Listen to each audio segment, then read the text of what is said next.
नमस्कार दोस्तों, स्वागत है आप सभी का हमारे यूट्यूब चैनल एसएस क्लासेस पर, जहां पर मैं शालिनी मिश्रा एक बार फिर से उपस्थित हूं आपके सामने अपने एक नए वीडियो के साथ, अपना एक नए टॉपिक को लेकर के, जो कि हमारा आज निबंध से संबंधित होगा। ठीक है, तो आज हम निबंध से हिंदी निबंध के महत्वपूर्ण 10 प्रश्नों को यहाँ पर करेंगे। यानी आज की जो टेस्ट श्रृंखला हमने शुरू की है, इसका आज ये दूसरा वीडियो है। पहले वीडियो में कल हमने हिंदी कहानी से संबंधित महत्वपूर्ण प्रश्न देखे थे। अगर आपने वो प्रश्न नहीं देखे हैं, वो वीडियो नहीं देखा है, तो प्लीज़ उसको ज़रूर से ज़रूर देखिएगा। अगर आप हमारे चैनल पर न्यू हैं, चैनल को सब्सक्राइब नहीं किया है, तो प्लीज़ सब्सक्राइब भी कीजिएगा। तो स्टार्ट करते हैं। ये जो हमारा वीडियो होगा, हिंदी से संबंधित जो भी परीक्षाएं हैं, यानी कि हिंदी साहित्य से संबंधित जिन परीक्षाओं में प्रश्न पूछे जाते हैं, उन सभी तरह की परीक्षाओं के लिए काफ़ी महत्वपूर्ण होंगे ये प्रश्न। तो स्टार्ट करते हैं आज के हिंदी निबंध से संबंधित महत्वपूर्ण प्रश्नोत्तरी को। तो बढ़ते हैं पहले प्रश्न की तरफ। हमारा आज का पहला प्रश्न है। प्रश्न नंबर 1 कहता है कि कविता में उनका संस्कार है, गद्य में उनका विचार। ठीक है, कथन है ये, कविता में उनका संस्कार है, गद्य में उनका विचार। भारतेंदु के संदर्भ में उक्त कथन किसका है? प्रश्न है, कविता में उनका संस्कार है, गद्य में विचार, भारतेंदु के संदर्भ में उक्त कथन किसका है? रामचंद्र शुक्ल जी का है, रामस्वरूप चतुर्वेदी का है, रामविलास शर्मा का है, या हजारी प्रसाद द्विवेदी का है? तो किसका हो सकता है ये कथन? आप वीडियो पॉज कीजिए, खुद से भी ट्राई कीजिएगा। करेक्ट आंसर इसका क्या हो सकता है? तो देखते हैं इसका सही आंसर क्या होगा। प्रश्न नंबर 1 का सही आंसर होगा यहाँ पर राम स्वरूप चतुर्वेदी। ठीक है, बी यहाँ पर करेक्ट आंसर हो जाएगा, राम स्वरूप चतुर्वेदी यानी का ये कथन है भारतेंदु के संदर्भ में। ठीक है, बढ़ते हैं नेक्स्ट क्वेश्चन की तरफ। दूसरा क्वेश्चन है हमारा आज का दूसरा प्रश्न है कि दूसरा प्रश्न कहता है कि बागवां आया गुलिस्ता में कई सैयद आया, जो कोई आया मेरी जान को जल्लाद आया।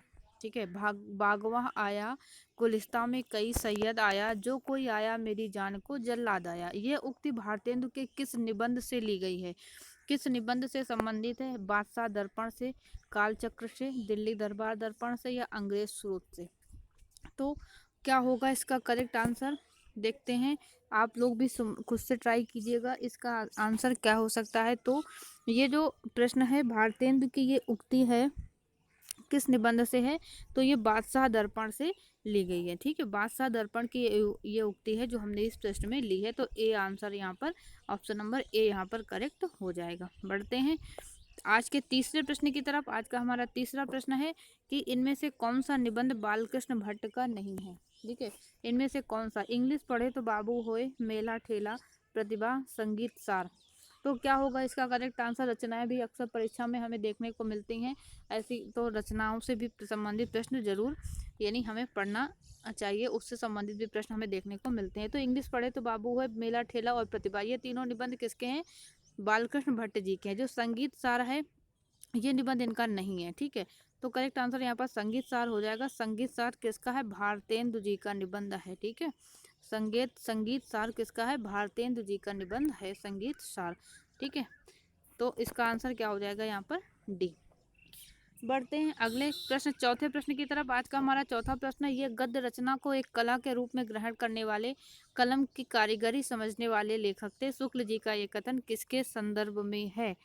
शुक्ल जी का ये कथन किसके संदर्भ में है कि ये गद्य रचना को कला के रूप में ग्रहण करने वाले, कलम की कारीगरी समझने वाले लेखक थे? शुक्ल जी ने किसके विषय में कहा? प्रताप नारायण मिश्र के, बालकृष्ण भट्ट के, बद्री नारायण चौधरी प्रेमघन के, या भारतेंदु जी के विषय में कहा? तो क्या होगा इसका सही आंसर? देख लेते हैं इसका करेक्ट आंसर क्या बनेगा यहाँ पर कि बद्री नारायण चौधरी प्रेमघन, यानी सी आंसर इसका सही हो जाएगा। बद्री नारायण चौधरी प्रेमघन का ये के विषय में शुक्ल जी ने ये कहा है। ठीक है, तो बढ़ते हैं अगले प्रश्न की तरफ। हमारा आज का पांचवा प्रश्न है। पांचवा प्रश्न क्या कहता है कि सूत अपराधे जनकस्य दंडा, यहाँ पे दंडा है, दो विसर्गे हैं। ठीक है, तो सुत अपराधे जनकस्य दंडा किसका निबंध है ये? सुत अपराधे जनकस्य दंडा हजारी प्रसाद जी का, महावीर प्रसाद द्विवेदी जी का, बालकृष्ण भट्ट का, या शुक्ल जी का? तो ये किसका निबंध है? सुत अपराधे जनकस्य दंडा। तो आंसर आप भी इसको सोचिएगा क्या होगा इसका आंसर। तब तक हम देखते हैं करेक्ट आंसर क्या होगा इसका। महावीर प्रसाद द्विवेदी। ठीक है, बी यहाँ पर करेक्ट हो जाएगा। महावीर प्रसाद द्विवेदी का ये निबंध है सुत अपराधे जनकस्य दंडा। ठीक है, बढ़ते हैं आज के छठवें प्रश्न की तरफ चलते हैं।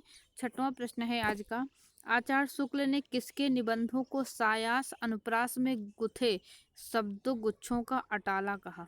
ठीक है, किसके निबंधों को आचार्य राज शुक्ल जी ने सायास अनुप्रास में गुथे शब्द गुच्छों का अटाला कहा है? पद्म सिंह शर्मा के, गोविंद नारायण मिश्र के, श्याम सुंदर दास के या माधव प्रसाद जी के? तो क्या होगा यहाँ पर करेक्ट आंसर की किसके निबंधों को सायास अनुप्रास में गुच्छे गुच्छों का अटाला किसके निबंधों को शुक्ल जी ने कहा है? तो ये कहा है गोविंद नारायण मिश्र के निबंधों को शुक्ल जी ने सायास यानी अटाल अनुप्रास में गुथे शब्द गुच्छों का अटाला कहा है गोविंद नारायण मिश्र के यानी निबंधों को। ठीक है, बी आंसर यहाँ पर सही हो जाता है। ठीक है, बढ़ते हैं आज के सातवें प्रश्न की तरफ चलते हैं। आज का हमारा सातवां प्रश्न है हिंदी निबंध से कि आचार्य शुक्ल का चिंतामणि भाग 1 जो था किस नाम से प्रथम बार प्रकाशित हुआ था? आचार्य शुक्ल का चिंतामणि भाग 1 प्रथम बार किस नाम से प्रकाशित हुआ? करुणा के नाम से, लज्जा या ग्लानि, विचार वीथी या भय? तो क्या होगा सही आंसर? एकदम सिंपल सा क्वेश्चन है ये कि शुक्ल जी का जो चिंतामणि भाग 1 है प्रथम बार किस नाम से प्रकाशित होता है? तो सही आंसर हो जाएगा यहाँ पर विचार वीथी। ठीक है, सी आंसर यहाँ पर करेक्ट हो जाएगा, विचार वीथी के नाम से शुक्ल जी का चिंतामणि भाग 1 प्रथम बार प्रकाशित हुआ था। बढ़ते हैं आज के आठवें प्रश्न की तरफ चलते हैं। तो आज का हमारा आठवां प्रश्न है, क्या कहता है आज का आठवां प्रश्न कि जैसे वीर कर्म से पृथक वीरत्व कोई पदार्थ नहीं, वैसे ही सुंदर वस्तु से पृथक कोई पदार्थ नहीं है। कथन किसका है? डॉक्टर नगेंद्र का, शुक्ल जी का, रामविलास शर्मा का या नंद दुलारे वाजपेयी का कथन कहता है कि जैसे यानी कि वीर कर्म से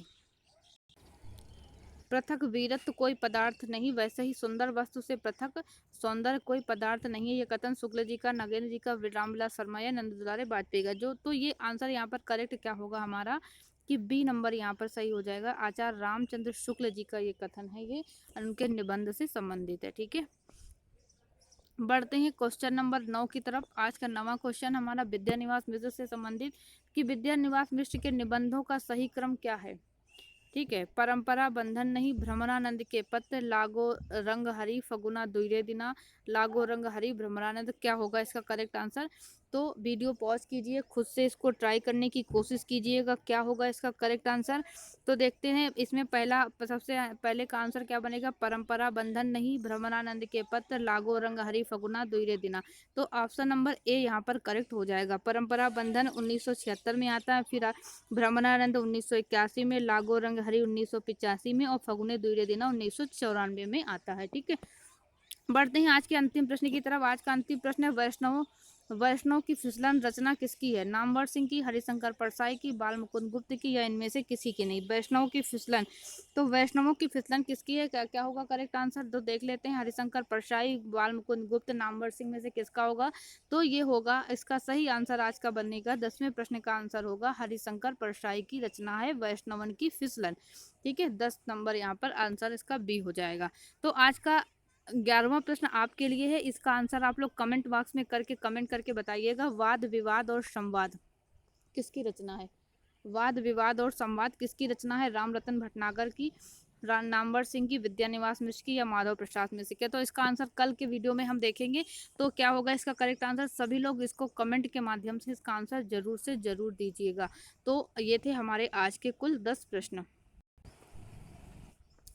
तो आज के वीडियो में इतना ही रखते हैं। कैसा लगा हमारा वीडियो, इस बारे में अपना फीडबैक हम तक जरूर पहुंचाएं। हिंदी निबंध से संबंधित प्रश्न और कहानी का वीडियो अगर आपने नहीं देखा, उससे पहले अन्य और इस हिंदी साहित्य से संबंधित और कई टॉपिक हमारे इस वीडियो में, इस चैनल में आपको मिल जाएंगे। तो चैनल को लाइक शेयर सब्सक्राइब करना मत भूलिएगा, जिससे सभी लोगों को इसका लाभ मिल सके। मिलते हैं कल फिर एक महत्वपूर्ण टॉपिक के साथ, आपके साथ ऐसे ही 10 से 15 प्रश्नों के साथ, जो कि परीक्षा की दृष्टि से काफ़ी महत्वपूर्ण होंगे।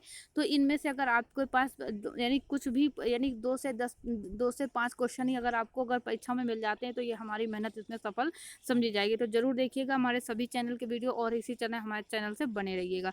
तो इसमें हमने जो लास्ट प्रश्न पूछा है उसका आंसर भी आप लोग जरूर कमेंट बॉक्स में दीजिएगा, हमें इंतजार रहेगा आपके उत्तर का। मिलते हैं कल फिर, थैंक यू।